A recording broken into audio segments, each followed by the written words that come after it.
A pinch here, a muffin top there. No, I'm not talking bacon. I'm talking bellies. If you want to literally shave inches off your waist, there are ways. Here to tell us about the tummy tuck procedure is plastic surgeon Dr. Navin Singh. Welcome back to Daily Cafe. We enjoy having you on. Your information is so clear. Now, doctor, there is not anything new about a tummy tuck. It's been around for a long time. But are there new advances to this procedure? Yeah. The interesting thing with a tummy tuck is, much as you say, there's not a whole lot that's new.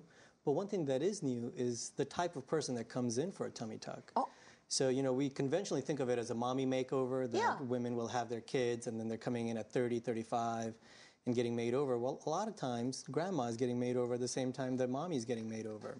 Come on. Yes, and you know, people are living longer and they're enjoying their lives out into the 80s and 90s. And so at about 50 or 60, I'm seeing a lot of grandmothers who are coming in and having their tummies tucked alongside with their daughters. Wonderful. Well, tell me, you have some before and after shots. Yes. And while we're looking at those, give me a sense of who the ideal candidates are for a tummy tuck. Sure. That doesn't look like much of a tummy. Right. To begin with. Yeah. Go ahead. The ideal candidate is somebody that's fit, that is active, you know, because there are no shortcuts in life. So somebody should already be fit and active and not be morbidly obese. In other words, somebody that is 50 pounds out of range may not be a great candidate. Now, what about this? That person is a good candidate because she has a couple of extra rolls, you know, that classic muffin top that you talk about that pooches out, especially with the new fashion styles where people are wearing hip huggers. All that tissue tends to overflow, and she's got extra rolls of skin associated with that. So we can smooth out all of those rolls, take away all that extra skin, that spare tire. So somebody who's about 20 to 30 pounds overweight, has a focused area in her lower tummy, might be a very good candidate for a tummy tuck. Okay, now the procedure itself, I want to know two things. Exactly how long it takes, what's involved, and how much does it cost? Sure. An average tummy tuck takes about 2.5 hours, occasionally up to 3 hours.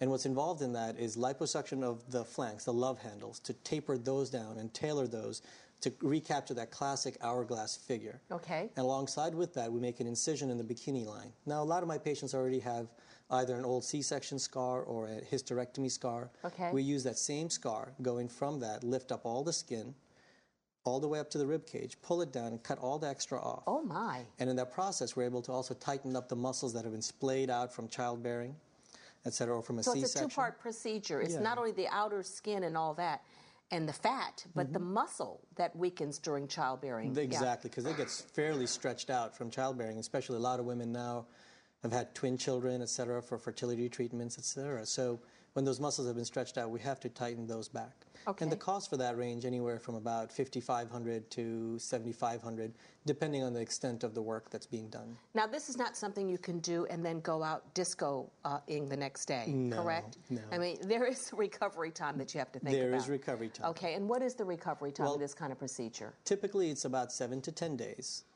till the person is back out, sort of, you know, going around doing some light activity, some window shopping, maybe going back to work for half a day. It takes about a week. And about 2 weeks, they're fully active again.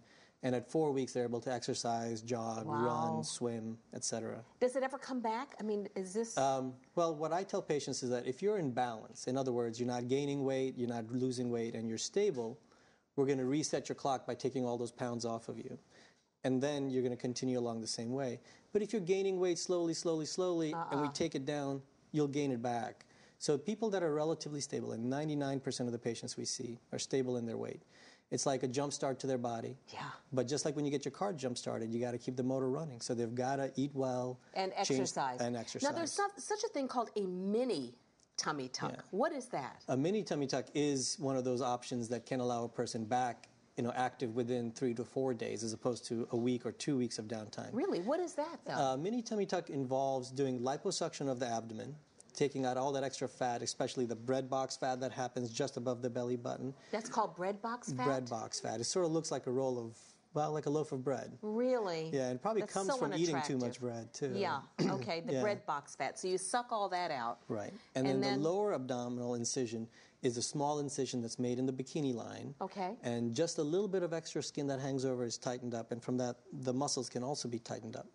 So it's limited in the sense that it's not the entire abdomen. It focuses really on the lower abdomen. Okay. less is not more, but sometimes that's all that they need. Okay, and how much would that procedure be? That procedure is probably anywhere from about $4,500 to $5,500. So it's a little less expensive, and the downtime is lessened as well. Shorter, exactly. But it's for people who have that front middle bread box area. Exactly. Well, once again, great information, great tips. And of course, before you even consider surgery like this, make sure that your surgeon is board certified. That's a no-brainer. Absolutely. Okay, thank you so much. Sure. We'll look forward to talking to you again. Thank you.